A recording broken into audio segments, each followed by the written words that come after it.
guys, how are you? This is Mohammed Musa from AFK Study Plan. Today is Sunday, and as usual, we have our weekly newsletter. Today is our 18 weekly newsletter. As we go, I'm trying to improve it, make it like more beneficial for you. I don't want to waste your time. I'm trying to keep it up to date and going with the flow. So last time we said we are going to make it clusters, and we said like pathology is a cluster by itself. So today it's a cluster of pathology. So get ready for that. Before we move on, let me explain about in the mock package, I did add some quizzes to be specific for a subject because I see some people like doing the mini mocks, but they are afraid to do it because they didn't finish all the materials. So now I'm trying to add mocks related, like quizzes related to specific topics. We started with autopathology, management, and pharmacology. Each one is almost 150 or 180 questions. For sure, they have the correct answers. Everything is there. And if you have any conflict in any concept, you have some confusion about something, for sure we can discuss it. As usual, you can find the tags here. You can, on the left side of the screen, you can see the previous one. Upper right corner, you can click the clip and download the PDF for your convenience. With that being said, let's just start. Vascular lesions precede the formation of ulcer in all of the following except. And then he giving you five: herpangina, herpes zoster, herpetic stomatitis, aphthous stomatitis, hand, foot, and mouth disease. So when you study this beautiful material of oral pathology, it's a lot of information. So what I would really recommend after you studying all the information, you should make an algorithm in your brain how you are going to address the clinical question, because in the exam, oral pathology question is one of three. One question is like related to feature of the condition, or asking you about the etiology, asking about the virus causing this one. Second one is correlated to collection, like he's comparing between two, comparing between this condition, how you can differentiate it. Third one, and this is the most difficult one, if I can say it, it's like syndrome and how you relate syndrome to each other. So he's giving you feature of one syndrome and then asking you if you see all these features. So what is the most likely finding you can find in a panoramic x-ray? And then in the option, you cannot see the Gardner syndrome. No, you will see OKC. So you should collect it. And same for hyperparathyroidism, hyperthyroidism, hypoparathyroidism, Brown syndrome, Paget disease. So you should know in depth, because sometimes he will not give you diagnosis. He will give you another clinical feature. So for this one, like oral ulceration, mucosal ulceration. So he divided here by vesicles or no vesicles. So preceded by vesicles, which is like infection, like viral infection, or immunological, like pemphigus vulgaris or mucous membrane pemphigoid, and erythema multiforme. No vesicles, it could be infection like TB or a NUG, or fungal infection, and immunological, which we're gonna speak about today. Now, RAS is recurrent abscess stomatitis, OLP or oral lichen planus, allergic reaction, and lupus erythematosa, and trauma, and then neoplasm, which is like away from our scope today. So today I would like you to, when you study oral pathology, after you finish the topic, like as we do in Notion, after you finish, okay, amazing. Now you need to recall everything and connect everything. Because if you cannot connect it, if you cannot divide it into main categories, it will be very difficult for you to answer the question. But like, try to do it active recall. Active recall meaning I'm not here to study like reading and like recurrent abscess stomatitis happening in non-keratinized gingiva. It's minor, major, and herpetiform. This one happened, this happened, this one. This is important for sure. This information are extremely important and you should know it. But you should know how to differentiate between it. Like, try to make it applied oral pathology. It's like try to apply oral pathology knowledge to the clinical setup and clinical scenario. So for aphthous ulcer, it's immunological, as we can say. They are not really sure about it, but they say cell-mediated immunity, and they speak about T cells, and macrophage and chemokines, interferon gamma tumor necrosis factor. Why I'm saying this out loud? Because this is important for people going to FIP exam. This is important. I cannot say more, okay? So, and here we speak about the types of like aphthous ulcer. We have the abscess ulcer, which is the minor one. The minor one, where you can see the blue one here, few millimeter across here in 7 to 10 days, no scarring, and recurrent, happen 4 times a year. What is like the etiology? Most commonly they speak about the stress as you're going to the exam. It increases with your age and may recur monthly. And then we speak about the herpetiform. Herpetiform is the same like this one, but most commonly affect females. Tiny district ulcer, and it's multiple. Like in one episode, you can see in the picture it may have 10, 15, up to 100. But the abscess ulcer, recurrent abscess, is not that common. It's not that number. And then the major one, which you can see in red color, lesion more than 1 centimeter, which is like huge for this one, more painful, recur frequently, 10 to 30 days to heal, and can scar. And as you see in the picture, I would like you to take, this is the one word I would like you to take it from this abscess ulcer. Painful, painful with red halo. Painful with red halo, no vesicles. Painful, red halo, no vesicles. This is like the takeoff. Like when you study oral pathology, I would like to take these words to be in my mind because this is extremely important word. Okay, here, so I speak about ulcer with no vesicles before it.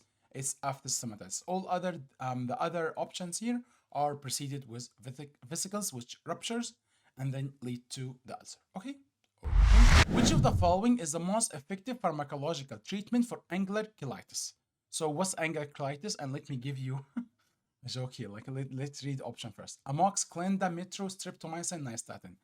Before my exam, like maybe 3 days, 4 days, I was speaking with one of my friends. We used to study like the active recall way. So we used to do a Zoom meeting. Okay, so I'm going to ask you in pharma, and then you are going to ask me in pathology. So I like take analgesics. So I ask him like which condition, like this management, this medication, contraindication, and stuff like this. And then he asked me question from oral pathology, and then next day we flip it, and then next day we go for different materials. So we're trying to do active recall collectively together. So we were speaking, and then he asked me about aminoblastoma question, and then I missed it. And then he asked me another question, and then I missed it. It was like, man, what's wrong with you? Like it has sclerotic border. And it was like, stupid. Like, how come it's aggressive? How come it has a sclerotic border? And he was like, yes, that's why it's a benign. It's aggressive, but we don't count it as a malignant one because it has a sclerotic border. And then it was shocking for me. And then few minutes later, I was asking him about like types of candidiasis, and he was like, yeah, it's only 2 types. No, it's not 2 types. So let me give you the shock here. So candidiasis is not only 2 types. 1, 2, 3, 4, 5, 6, 7, 8, 9. Like last three is not very important, but like it's at least 5 types. So whatever we most commonly know is the first two. So membranous candidiasis is thrush, and then erythematous one, and then some of us know like medium rhabdoid cholecystitis is type of candidiasis. Chronic multifocal, not everyone know it, like it's pseudomembranous. And then angular cheilitis is type of candidiasis. Then stomatitis is type of candidiasis. Hyperplastic is type of candidiasis, and he didn't know that. Why we didn't know that by then? Because we didn't study collectively. We were studying, okay, well, I'm going to study today red lesion. I'm going to study today white lesion. We didn't study collectively. Like it's good to study in a vertical way, but once you finish your first time of study, you should go horizontal because like this candidiasis is not only in red or white because like as you can read here, some membranes is white, erythematous is red, chronic angular cheilitis is in different chapter, then stomatitis in totally different chapter, hypoplastic in totally different chapter. So after you study in the vertical one, you should go horizontal. Okay, what I can collect from here, like candida cause medium rhabdoid cholecystitis. So this candida, what else it can cause? It's an important factor in angular cheilitis. It's not the main cause or the main etiology for angular cheilitis. So we can say the main etiology for angular cheilitis is vertical dimension and bad oral hygiene, but it's directly related to candidiasis. So I should know this. I should go horizontal. And in every textbook, you can see this stuff. No one told us about it, but like in every textbook, you can see after the chapter, he can give you algorithm, he can give you tables, so you can read it. So you can know how to say this one. So angular cheilitis is a red fissure lesion, irritated with raw feeling, like it's rough, and then it happened in angle of the mouse. idiopathic. They can correlate it specifically to something, immunocompression, and loss of vertical dimension. And then you should know the other candidiasis types and how you treat them. Anyways, as we can conclude, angular crisis, like you can see here in this picture, this is how it looks inside your patient mouth.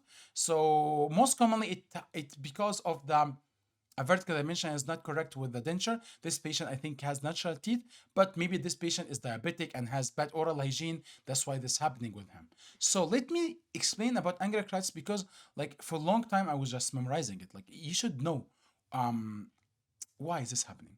So sometimes this condition is seen as a component of chronic multifocal candidiasis, but it often occur alone, typically in older patient with reduced vertical dimension of occlusion and accentuated fold at the corner of the mouth. And this is what you know, but like let me give you more information. Saliva tend to pool in this area, keeping them moist and thus favoring a yeast infection. Because you're gonna think, what is the correlation between fungal infection and vertical dimension? And this is a problem. When your patient has decreased vertical dimension, so his mouth has wrinkles. So these wrinkles favor accumulation of saliva. When saliva stay there, it's moist environment, which yeast infection happens. Candidiasis is opportunistic one, so it can do to this one. And then they go more to do biological studies have indicated that 20% of these cases are caused by Candida albicans alone, and 60% are due to combined infection with C. albicans and Streptococcus aureus. So it's a multifactorial one. The main etiology factor for it is vertical dimension and bad oral hygiene. Because if your patient has vertical dimension, which is not correct, but has good oral hygiene, saliva will not stay here. And they found by biological study, it's most commonly related to Candida albicans and sometimes to infection by Staphylococcus bacterium. Okay, and then here you can see in the same textbook speaking about nystatin to be the way to treat the angular colitis. Why? What's the problem with what's the problem with nystatin? Nystatin has a sour taste. And you can think, okay, why we don't give the patient nystatin as like we give antibiotics, and then I will explain for you. Formulated for oral use as suspension or rhizomes, many patients report nystatin has a very bitter taste, which may reduce patient compliance. And here we need our patient to get like to do it. And then you are going to say, okay, so if patients feel bad about it, so how we are going to do it? So whatever they do now, they add some sucrose to it and flavoring agent. Why are we doing this? Because the gastrointestinal tract poorly absorb nystatin and the other pollen antibiotics, which is like amphotericin. Therefore, their effectiveness depends on the direct contact with candidal organism. So it has poor gastrointestinal absorption, and it has severe side effect. Like I think we speak about this on the last weekly newsletter. We said it has severe side effect, which will hurt your patient badly. Hurt your patient badly. It's not like upset stomach. No, it has severe side effect. That's why we don't usually give our patient this medication as oral. We give it as topical one because this is how we can make sure it's effective and in the same time is not harming our patient. Okay, so here what's the most effective pharmacological treatment for angular crisis? It would be nystatin because it is in a way a fungal infection. I cannot say it's a fungal infection, but as you can see in textbook, they put it under the category of the fungal infection of Candida albicans. Okay, 50 years old man complains of burning, aching pain on the side of his face. So we should read the question and decipher it. So we speak here about old man, male one, has a burning and aching pain on the side of the face. So mentioning the side of the face meaning it's unilateral, and this is the takeoff you're gonna take from here. Like it's old male unilateral pain. He experienced paresthesia and itching in the same area. An examination reveals small white scar in the periauricular region. The most probable diagnosis is, and then he gave you Bell's palsy, psychoneurosis, meaning like this patient has some psychological disorder, post-herpetic neuralgia, auriculotemporal syndrome. So we know Bell's palsy is not related to this one, maybe this one, and then post-herpetic neuralgia and auriculotemporal syndrome. And this one we're gonna discuss later because it's not easy to be discussed honestly. So let's discuss later. So here we are between post-herpetic neuralgia and maybe like some like a psychic problem. But the question mentioning the side of the face and paresthesia, small scar. So we can think about a pattern here. So let's speak about this pattern. So there is herpes zoster infection, which lead to shingles. This herpes zoster infection happened to kids usually, leading to chickenpox, which will like I think every one of us has it. And then after you have this infection, this virus will stay dormant inside your body and the dorsal ganglia, I think. And then when you have stress, when you have some immunocompression, this one will be reactivated again. And thanks God, this one happens only once. It's not like the recurrent herpes. No, it happened only once. And you will see now why, thanks God, it happened only once. So shingles is a viral infection that causes painful rash. Shingle is caused by varicella zoster virus, the same virus that caused chickenpox. I would say that while we are young, we have chickenpox. So it has pain, burning, numbness, tingling, fever, headache, fatigue, and as you can see in the picture, it's unilateral. And please don't tell me this is crossing the midline. Yeah, it should cross the midline. There is some innervation coming from here to here, but not. It's not like crossing from right to left. It should be coming from one side. Why? Because the virus is dormant in this ganglia. So when it affect whatever the ganglia is giving innervation to. So it will affect only the innervation of this part. The virus lie inactive in the nerve tissue. The virus may reactivate as shingles, and as we say, it happened once. So here, this one fitting the description, the question mentioned it, and it come unilateral. So it come unilateral. So periauricular region here, like behind the ear of our patient, he might have some scars here. So it's not Bell's palsy, it's not psychosis, meaning like it's not like mental status, because like if it's mental status, it will not make sense to be affecting only one side, unilateral. And auriculotemporal syndrome, it's a big issue. We'll discuss it later. Okay, so this condition is extremely important. You should know it. You should know the cause, how we are going to deal with it, how you differentiate between it and other condition, because this one is really, really important one. Okay. Although the following are common feature of malignant neoplasm of the jaws, except. And then we speak about here about the malignant part. Moth-eaten radiolucency, irregular radiopacity, widening of periodontal ligament space, well circumscribed periapical radiolucency, paresthesia, and tooth loosening.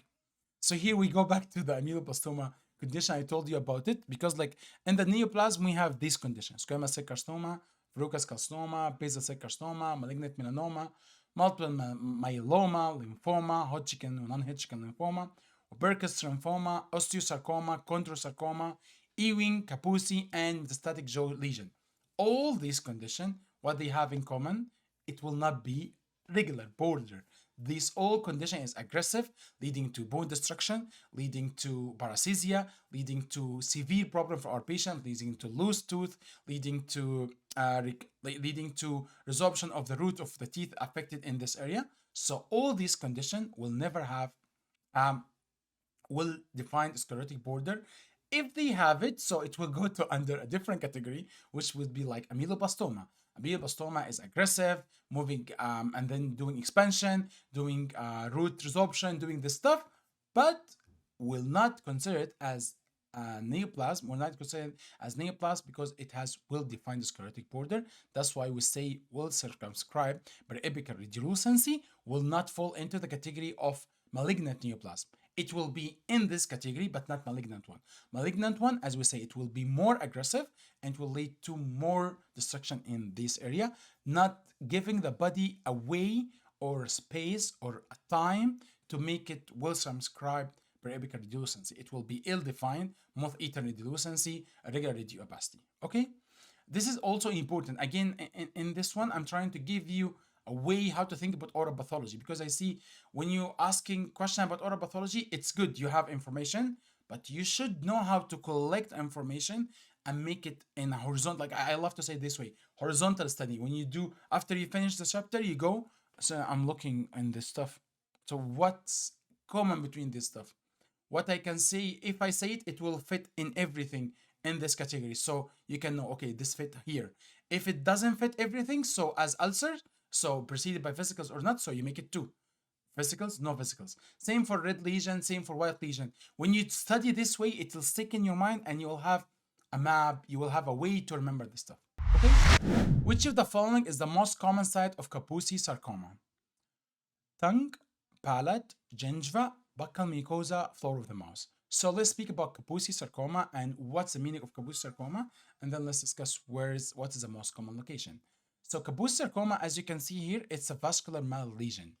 Usually it's a vascular mal lesion, but like it's a aggressive one. Why? It's unique form of angiosarcoma. Sarcoma mean malignancy, angio meaning like the blood vessels. Malignancy of endothelial cells. So endothelial cell in the lining of the blood vessels has a malignancy which uniform of angiosarcoma. They found it to be associated with AIDS patient, and herpes simplex type number 8, sorry. So HHV number 8 is main etiological factor here. So as we can see here, we can accuse HHV8 to be the cause for this Kaposi sarcoma in AIDS patient, which is like immunocompromised patient. But in angliculitis, we say it's multifactorial idiopathic because the main cause for it is the vertical dimension or the bad oral hygiene. But as the moist area here, leading to candida has more way or more favorable condition to flourish and give your patient the problem.